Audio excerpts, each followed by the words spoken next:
sing majesty.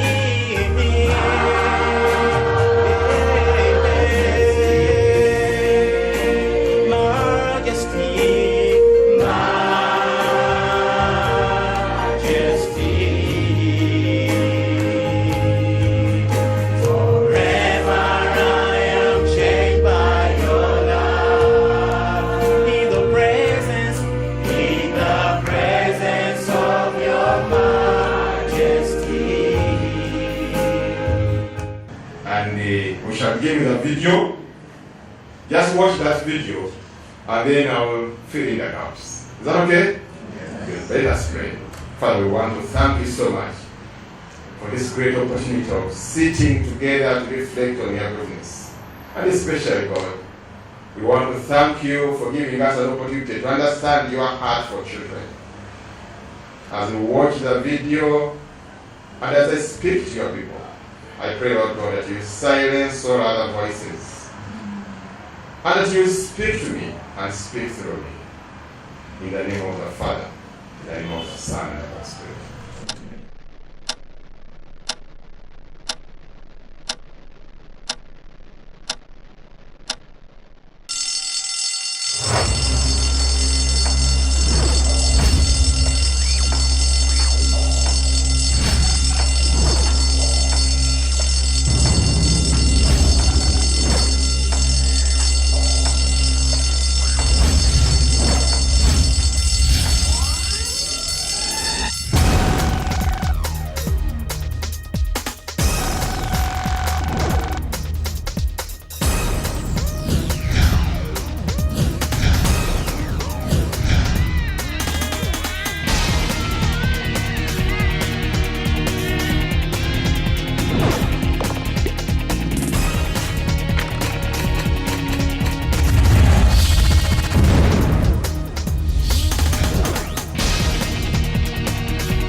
teachers. อย่าปล่อยให้หนูหลุดมือไปนะคะ You're losing us.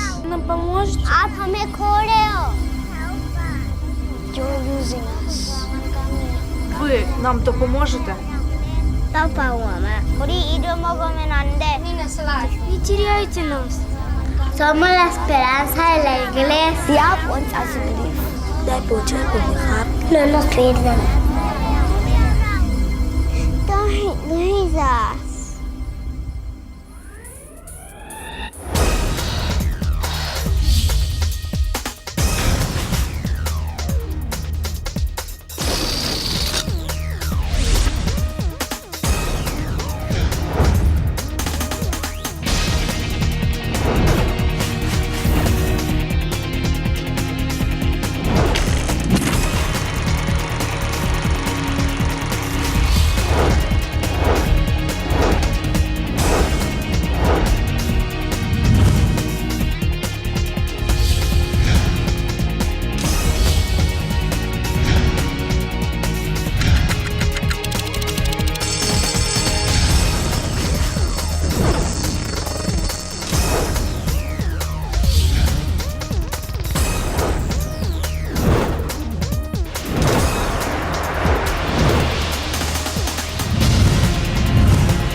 The children said, you are losing us. You are what? Losing us. You're very active. We see you so busy. Eh? You should see in Kampala, people are busy looking for money left and right, putting up mansions for the children, and the children are saying, you are losing us. That's not the most important thing you can do for me. I need quality time with you. You are losing us. Now, let's run. Let me get to that presentation. I don't have time for this. Oh, the guy is smart. You know, let me tell you, what we are struggling with today, I need tap technology. You know, I need to come to World Vision and tap technology as well. Eh? The problem we are struggling with today is a historical problem. And Jesus, if Jesus came to our homes today, if he came to our organizations today, the child-focused organizations, he would maybe still ask the same questions. In this scenario, he was so busy doing development work, addressing the mega issues, according to the disciples. And guess what? They brought children to him.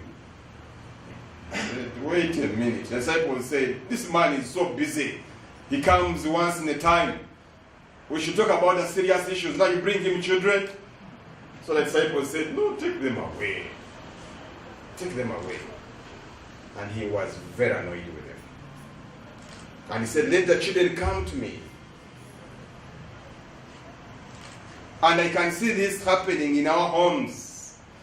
I can see this happening in our churches. It even happens in schools. In Africa, children are seen and not heard in most of the homes. In fact, when you give them opportunity to be heard, people think you are spoiling them. Isn't that true? Yeah. Are we different? The question I have is, if Jesus would visit your home, if he would visit our ADPs, would our ministry look different? Because we are focusing on children. For everything that we are doing, we are focusing on children. We are saying, how is it promoting their well-being? How are we achieving the vision of making sure that every child has life in its what? Fullness. That is our driving force. In everything we do, in every dream we have in World Vision, our focus is how do children benefit out of this. That's right.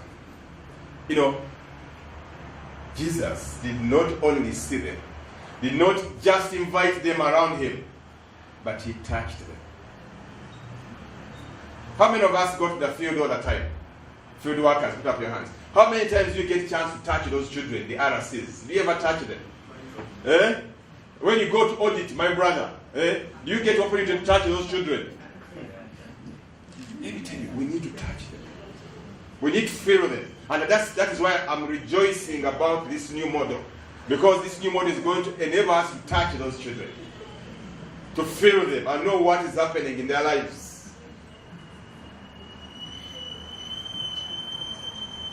You know, there's this Great Commission theme that we all associate ourselves with as Christians. The Great Commission.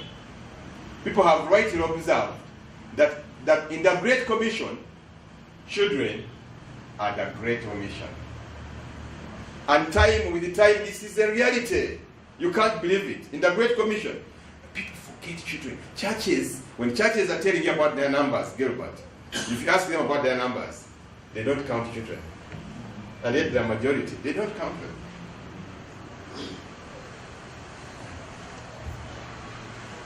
The time is now. Tell your neighbor, the time is now. And I want to thank God for the new model. The time is now.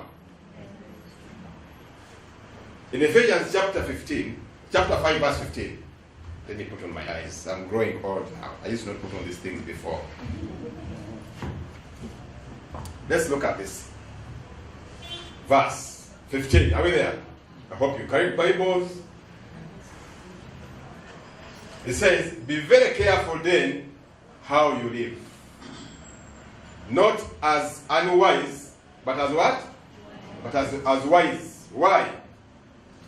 Making the most of every opportunity, because the days are what? Are evil. The days are evil. You can't believe it. I'm going to paint this picture for you. We don't have a choice. Your landscape is different from the landscape the children are living in today. The days are different. You can no longer impose your world on their world. Their world is moving very fast. Their world is different. They have many people parenting them, including the gadgets you bought them for. Handy rightly says, every time has its opportunity. And opportunity what? It's time. We've never, in this whole globe, we've never had a challenge of numbers of children at risk like this era. The numbers shock you. Now, children at risk because of poverty, but also at risk because of prosperity. Isn't that true? Oh. So every child is at risk. My children are at risk. Your children are at risk. Sometimes we are mistaken. We think that the only children who are at risk are the ones who stay in the gutters. No. Every child in the world today is at risk. So we need to be mindful that we ourselves don't abuse children. It's so painful to find a child advocate, somebody working in an organization like World Vision, abusing their own children. Shame on us if we did that. But it happens. And sometimes by omission. So the greatest opportunity we have, the challenge we have is to be able to fill that gap as Christians today. Let me tell you, you need to go and do a survey. I have had the opportunity of teaching children of big men, bishops, pastors, and then you ask the girl, would you marry a pastor? No, never. They say, why? I don't like the life my mother goes through. I said, what do you mean? This man is never there at home. We don't understand him. Let me take that very few children of clergy who want to marry clergy. There are very few children of development workers who want to marry development workers. Because we are absentee fathers and absentee mothers. Isn't that true? Yes. Some of us are uncles in our own homes and aunties in our own homes. One of my colleagues, when we were working in an agency, I used to work with Compassion, and this lady came to me and she was in pains. And he said, I am so disturbed. I said, why? He said, my daughter told me today that I wish the housemaid was her mother. Now, mother, if a child tells you that, that is painful. Then the lady asked the child, why? He said, because she's the one who picks me at school. She's the one who takes me at school. She's the one who spends most of the time with me. And by the way, my friends at school think she is my mother. I mean, it's painful. We have absentee fathers. Churches today are full of women and there are no men, let me tell you. There are very few men who go to church. Yeah? The concept of fatherhood is a contentious issue. Sometimes people teach in churches, Sunday school, struggle to present the picture of God as the father because it distorts God's image. Because their picture of a father is distorted. The mothers have joined the queue, and you know what they're doing? They're busy running around chasing for money. They're never home. You know, at least the mothers used to rescue the kids. But today, because of empowerment, because of activism, the mothers have joined the bandwagon. And we're in trouble. We're in serious trouble. Why are we failing to care for our children? There are many reasons. Some of them are governance issues. Some of them are the culture. Poverty is a big animal. Of course, disease. Look at legislation. I mean, you and me know. When it comes to reviewing the Children's Act, do you see how they are struggling with it? Do you see how they are confusing us? We have 2 bills being presented. Since 2004, we are still battling with them. They can't do it. And soon they'll run out of time and go back to zero. And yet we have champions in that parliament. When it comes to religious conflicts, confusion, war, I mean, mention it, the most vulnerable people are the children. The ones most affected are children. The social anarchy. And then the other one is the untrained children workers. We have every Tom and Harry deployed to work with children. And we need to think through this seriously. Senior management team. Let's not just deploy any Tom and Harry to work with children. We need people who are not only have passion, but we need people who have knowledge and people who have skills. And that is why it doesn't matter. We may talk about child protection. We may equip them with every skill we are talking about. But we don't equip them with skills to understand children. My brothers and sisters, I want to tell you, it's another activity. It's another activity. We'll come back and get back to it. We need to help them to understand who children are, so that we also equip them with other skills on how they can manage them. And there's a time when you had a CC training with World Vision briefly, and it just fell across along the way. It fell there. But I want to believe that you need to think of models where we can equip our workers to understand children, because that's the gist of our ministry. What do other people say about children? Look at these men of God. Kofi Annan said, civilization of nations and communities should not be measured by global standards, but by the levels of investment made towards the protection of their vulnerable people, especially who? Children. What about John Wesley? Unless we take care of the rising generation, the present revival religion will only last only the age of what? Even Obama had something good to say. Yeah? What makes a man is not the ability to have a child, but the courage to raise one. And Gabriela, look, this lady touches my heart. And look at the time she said this. We are guilty of many errors and many faults, but our worst crime is abandoning children, neglecting the fountain of life. Many things we need can wait. The child cannot. Right now is the time. His or her bones are being formed. His or her blood are being made. His or her success are being developed. To him or her, we cannot answer tomorrow. His or her name is today. Tell your neighbor, for them, their name is today. So whatever you fail to do today is going to count for their lifetime. It's not about, it's today. It's today, and we need to be careful. Let's run. Let's run. Look at a few important quotes. I don't want you to cast the new technology. Some of us are casting technology. No. Let's use it as a gift from what? From God. Let me tell you, we cannot fight technology. We cannot. We must understand that technology has come to stay. Let's use it as a gift of God. If we want to have a society transformed, we really need to start with what? With children.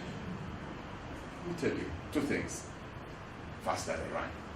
There's an engineer in the US who was on a building which is on the 60th floor, and he was struggling with himself.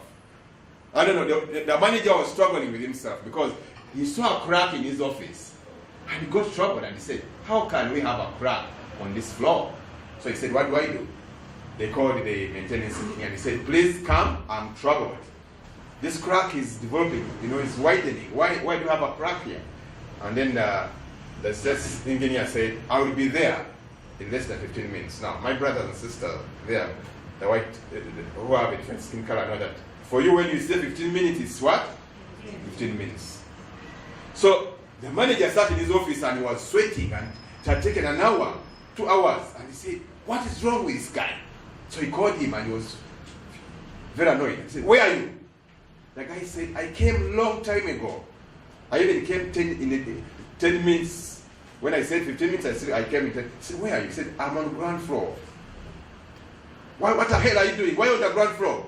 He said, I want you to know that if there's a crack up on the 16th floor, the problem must be where? Down. We know why we are struggling today. The problem is that we have neglected the children. We have thieves, mention it. We are not going to fix the problem of Uganda by focusing on this, only. No. The problem is at the family level. The poverty problem will never be addressed unless we go to the foundation. And that's where the problem is. And that is why, for me, I'm excited about this model. Because we are going to the what? To the foundation. Let's move. Poverty is a serious problem. And the children at risk are our responsibility. And it's the same problem. And we Christians have a long responsibility to make this happen. I'll come to that verse last. Let's run. Our God is a God of what? Of generations. And we need to understand that. In fact, Psalms 78, verse 2 to 7, brings it down so beautifully. If we can read it briefly and run. Psalm 78. Look at what it says. Asaph is giving us a testimony about David. Look at what he says. O my people, hear my teaching. Listen to the words of my mouth. I will open my mouth in parables. I will utter hidden things. Things from where? From the old. Okay? Not things from the what? From the old. What we have heard and known. What our fathers have told us. Ask your neighbor, what has your father told you? That you are passing on to your children. Some of us don't even have anything to pass on to our children because our fathers have not told us anything. What has your father told you? What are those family values you are passing on? Look at what he says in verse 4. We will not hide them from their what? From their children. We will tell the next generation the praiseworthy deeds of the Lord. Are you there? Why? In the interest of time. Verse 6. So that the next generation would what? Would know them. Even the children yet to be born. Are you together? And they in turn will tell their children. Let me tell you, it hurts me. Some of us don't have a story we are passing on to our children. What is that story you are passing on to the children? What is that story World Vision wants to pass on to the children who are RCs? We need to be intentional so that story goes beyond our time. If that story is not there, we're just involved in activity. We must know that story, and that story must be known, and we know that it can be measured. Let's run. We must have a burden for children today. And the burden comes in 4 ways. It comes, you read those texts later, not now. It comes by seeing. That means you must go on the ground, isn't it so? It comes by hearing, not just going to the ground, but we're getting closer to the children. That's why child participation becomes very what? Critical. We want to hear them, not just see them. Some of us stop at seeing them. Sometimes we design programs by just seeing their situation, but it's different hearing them. It also comes by praying and by involving ourselves. So the 3 C's are very important if you look at our mission. Concerned. We are responsive. Capability. And of course, we need to initiate change. Where there is no vision, what do people do? That's what the verse says. Let's run. Now, I want to summarize my talk by highlighting there are 5 things why in our programming as World Vision, in everything we do as World Vision, even in our procurement as World Vision, we must put children as our focus. The first one is because they are many. Isn't it so? We don't have a choice, there are many. My sister rightly said it. In Uganda, more than 56.4% of our children are below 18 years. Below 14 years, 46.8%. You can't believe this is one of the youngest nations in the world. 75% of our population is 25 years and below. 78% of our population, 78% is 30 years and below. We have very young people. We better understand them if we are going to be effective in our development approach. This one. So the other issue why we don't have a choice is that they're not just many, but they are suffering. Whether they come from rich families or they come from poor homes, they are all what? Suffering. Let's go to the next slide and you see. Look at the status of children in Uganda. About 12,000 engage in commercial sex. 56% of our pregnancies are not planned. How many of us here are firstborns? Put up your hand if you're firstborn. Firstborn, put up your hands. And especially if you're Ugandan, put up your hand if you're firstborn. Do you know what the statistics imply? That there's a possibility that your marriage is 56% not planned. 43% of the girls have children when they are below age 17 years. Teenage pregnancy is a very big problem. Now, by the way, the statistics have changed recently. Mutabika, in Mutabika, they have more than 150 patients every day who are youth because of alcohol and drug abuse. How many of us have been to Mutabika to see the unit of alcohol and drug abuse? Have you been there? Yeah. I want to pray that everybody involved in programming goes there. Go and see the realities. And then you know where these children come from. They come from very rich homes.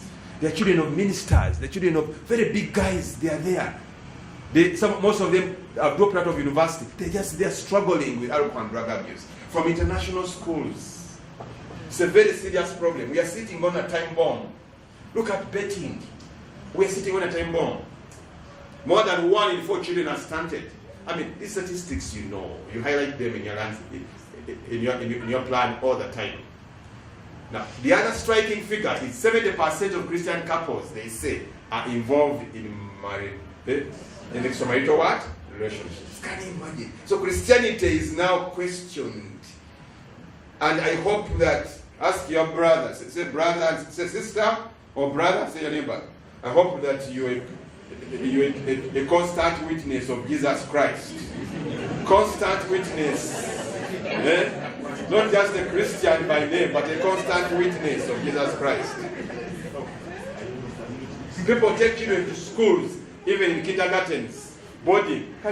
How many of us here have children in primary, in boarding schools? Only one brother who is sincere. Now let me tell you, which class?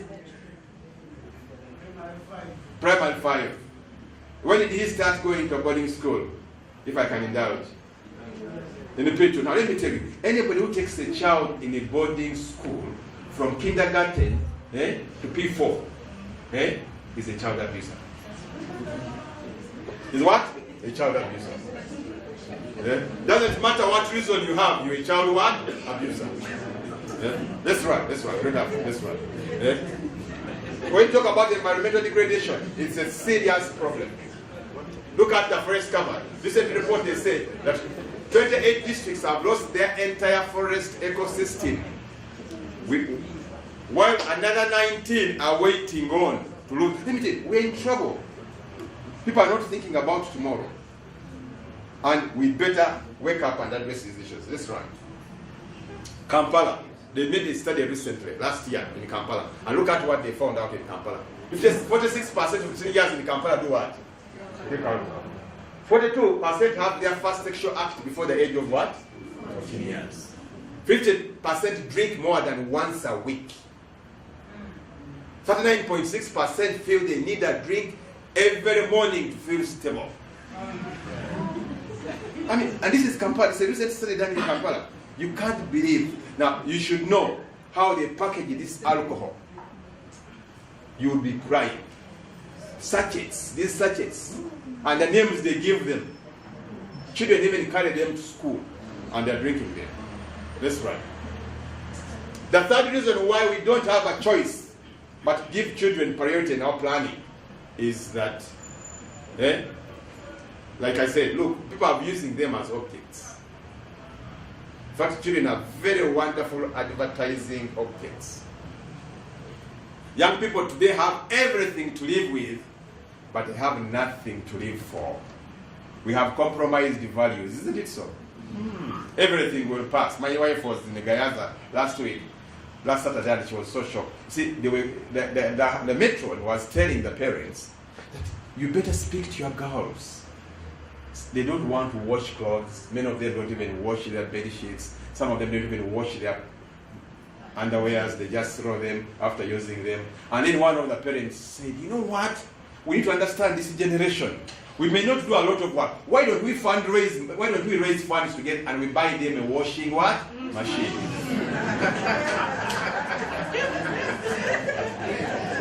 And the guy he is making a very big point.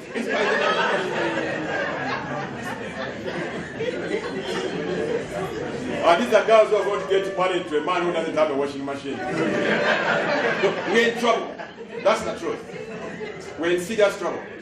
In Amiliango, they caught a boy who was spending money. Every day he would go to the canteen with a 50 shilling note, a new one. And they got concerned and they told the headmaster, this boy comes with a new note every day. What is happening? So they called the father, who happens to be one of the big officials here. And when they called the father came in and looked at the boy and he said, how many bundles did you pick?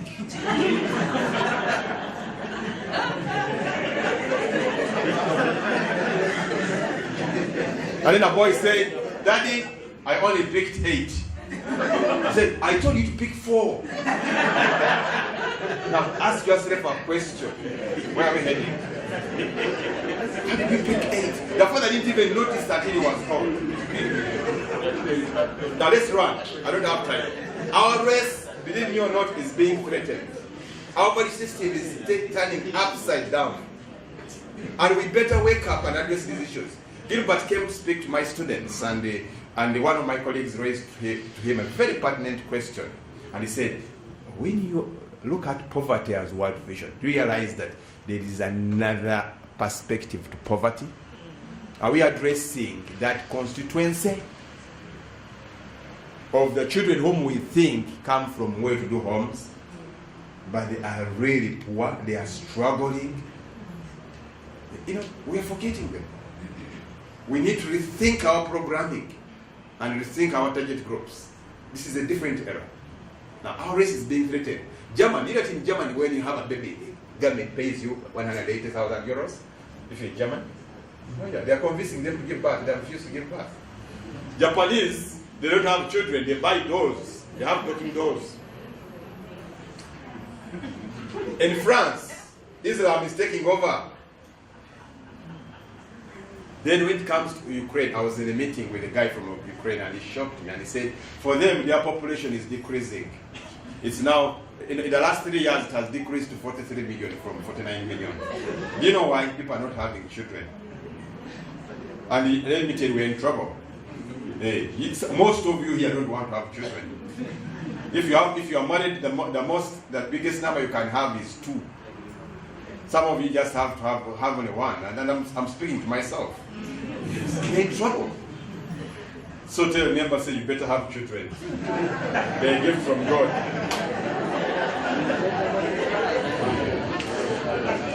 Now Tina is not convinced on that one. Tina, you better have children. Tina, how many do you have? You have 2? Oh, an African woman. But you understand the point I'm making. We better encourage people to have children. Some people don't even want to have 1, so we need to work it out. Number 4, I need to finish. The other reason why we don't have a choice but give children an opportunity, focus on children, our major emphasis is that there is a window. And I want to say this to the program people. I'm happy. You see, we've continued, there's a 414 global movement, and we have continued to invite World Vision in that forum. But we are still waiting for the big World Vision to come from that forum. Let me tell you, research has revealed over years that when you focus on children between 4 and 14 years, the most critical stage in their lives, you don't go wrong. And because of that, globally, child-focused organizations have come up with a movement they call the 414 window movement. I'm praying. Vincent, I don't know how many invitations you've had for this. Tom and George, let's join other players and learn from. A candle that lights another never loses light. You cannot be content with only your things. No, interact with others and see how you can interface. And who knows, you may be the light they've been waiting for. When you share a balanced gospel with children, with people across the age brackets, children between 0 to 4 years, at least 1% may meaningfully and from any informed position accept Jesus Christ as the Lord and Savior. But then when you share the same message with children between 4 and 14 years, 85% will confess Jesus Christ as Lord, and they will, if they are discipled, continue to walk with the Lord. It doesn't matter how fiery you are. If you share the same message with those who are between 15 and 30 years, the only result you can get is what? 10%. Now when you go further to 30 years and above, when you are so good and the Holy Spirit has done its work, the most you can get is what? 4%. So we need to be mindful about this age. So that the last one is we don't have a choice. Because if we are truly Christians, we must give children priority in our program because God surely takes them seriously. Look at David, he saved the Jews. Esther, he saved the Jews from persecution. You remember when the people were struggling with when they were hungry and what to be fed? Who was strategically positioned there? The young man with what? With fish and bread. Do you know what Naaman is leprosy? Who saved Naaman from leprosy? Yeah. So, as I conclude, it's time to take children and youth seriously. It's time to read scripture with a child in the midst. It's time for meaningful theological reflection about children in our programming, if we are true Christians. It's time to think strategically about children and mission. It's time for high-level reflection on how we design our programs. It's time to harness the clean energy of children and youth. What therefore must we do as World Vision? We must prioritize children in our planning and in our programming. We must pray and invest in the next generation. Let's make an effort to understand them, their hearts and their thinking. Let us intentionally teach them the truth about God. Let their well-being drive our passion, drive everything that we do. Let's teach parents positive parenting skills. Let's develop a relationship with the young people around us and let us mentor them. Let's engage the media and highlight children issues. Let us set up a prayer chain. Let us walk our talk. Finally, in Malachi chapter 4 verse 6, I must finish. What does God tell us? Malachi 4:6. Malachi 4:6 is the last. Malachi is the last book in the Old Testament, and verse 6 is the last verse. And let me end with it. Let me begin with verse 5 so that you get the context. See, I will send you the prophet Elijah before the great and the dreadful day of the Lord comes. And in verse 6 he says, he will turn the hearts of the fathers to their children, and the hearts of the children to their fathers, or else I will come and strike the land with a curse. May you be that prophet Elijah in your programming, in whichever responsibility you are in, to intentionally turn the hearts of the fathers to the children and the hearts of the children to their fathers, so that we avoid the curse. In the name of the Father, the Son, and the Holy Spirit.